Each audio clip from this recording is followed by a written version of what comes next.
फवाद चौधरी ने अपने बयान पर खाफ लीग से मुआजरत कर ली है। फवाद चौधरी ने रात गए मोनस इलाही को मुआजरत का पैगाम भेजा। कहा गया कि गलती से मुस्लिम लीग काफ का नाम मुंह से निकल गया था। फवाद चौधरी ने काफ लीग में फॉरवर्ड ब्लॉक से मुतल्लिक बयान दिया था। आपको बताते चलें कि मुआजरत का पैगाम भेज दिया गया है। फवाद चौधरी ने अपने बयान पर काफ लीग से मुआजरत कर ली है। फवाद चौधरी ने रात गए मोनस इलाही को मुआजरत का पैगाम भेजा। कहा गया कि गलती से मुस्लिम लीग काफ का नाम मुंह से निकल गया था। फवाद चौधरी ने काफ लीग में फॉरवर्ड ब्लॉक से मुतल्लिक बयान दिया था।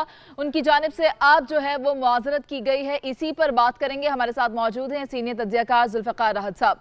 बहुत शुक्रिया सर आपके वक्त का। सर, मुआजरत कर ली गई है अब फवाद चौधरी की जानिब से? जी बिल्कुल, फवाद चौधरी साहब ने न सिर्फ मोनस इलाही से बात की बल्कि चौधरी परवेज इलाही साहब से भी उनकी बात हुई और उन्होंने इस मामले में वजाहत की और उन्होंने कहा कि ये सहवन उनके मुंह से ये बात निकल गई है।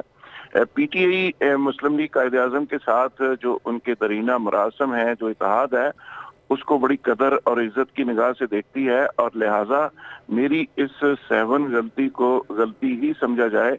इसके पीछे कोई ऐसा मोटिव खुदा न खास्ता नहीं है।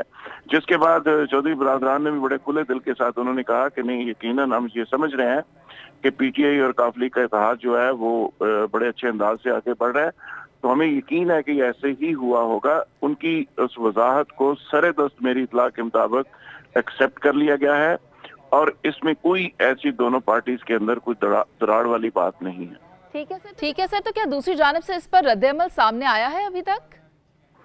मेरा ख्याल है कि ये दोनों पार्टीज चूंकि बड़ी संजीदगी के साथ, बड़ी समझदारी के साथ ये चली हैं और ये लाज़िम मलज़ूम भी है। पंजाब के अंदर काफ लीग की पीटीआई को जरूरत है। फेडरल के अंदर पीटीआई के साथ काफ लीग भी गवर्नमेंट का हिस्सा है और इसके अलावा जो सिंध के अंदर अब सिंध मिशन के ऊपर फवाद साहब हैं, वहाँ पे चौधरी शजात साहब का पीर बगाड़ा साहब से लेके वहाँ पे तमाम जो पुराने सियासतदान हैं, उनमें भी बड़ा एक असर रसूख है। मेरी इतला के मुताबिक फवाद चौधरी साहब ने सिंध मिशन के हवाले से भी उनसे कोई रहनुमाई ली है और उनको पूछा है कि वहाँ पे किस तरह से चीजों को आगे बढ़ाया जा सकता है। तो मेरा ख्याल है कि दोनों पार्टीज के अंदर कोई इख्तलाफ वाली कोई ऐसी बात नहीं है। ठीक है, यकीनी तौर पर फिर गलती ही हुई होगी। आप हमारे साथ मौजूद थे जुल्फ़िकार राहत साहब, बहुत शुक्रिया आपके वक्त का।